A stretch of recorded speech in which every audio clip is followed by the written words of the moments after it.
So when teachers tell you, oh, you shouldn't be memorizing your essays, you shouldn't be doing that, I get where they're coming from. They're coming from the perspective that they don't want you to go into the exam on the day and regurgitate the exact same essay that you have memorized. So that's what they're afraid of, and a lot of students do that. But there's a couple of things. The reality is that a lot of students will actually go better because of doing that, especially if you're like in the lower or middle bands. You're going to go better just memorizing a really solid essay, making a couple of tweaks to the question, than if you just went in there and tried to write an essay from scratch answering the question. The quality is probably going to be a lot higher in the memorized case, right? But if you're really going for that band six level, the reason you want to memorize is so that you're not wasting time on the day thinking about your quotes and thinking about how you want to start the sentence. You already want to know all of those structures. You want to know exactly what you want to write about in each sentence.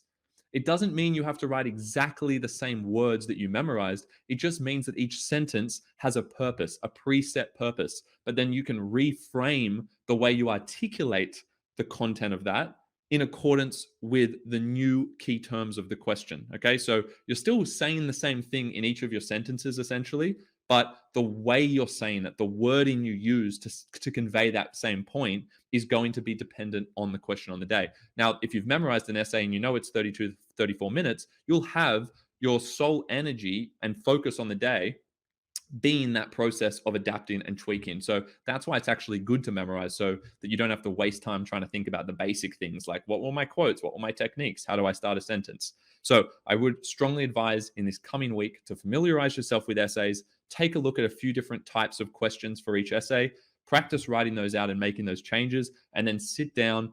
This is going into next week as well, so the week after. Sit down and make sure. Well, I actually stand up when I do this, so you don't necessarily have to sit down and do this. But get the printout of your draft essay. Walk around the house if you need to. Walk around your room, remove all distractions, and memorize that essay line by line, and then make sure you can write that out. I have a YouTube video on how to memorize in a really efficient way. So make sure you just search that up. Just type in how to memorize an essay, and you'll see that Jedel has a video on that. In the coming week, you should be familiarizing, practice different questions, making sure you've timed out all of your responses, including Module C, and of course, weaving in a few practice Section 1 responses as well.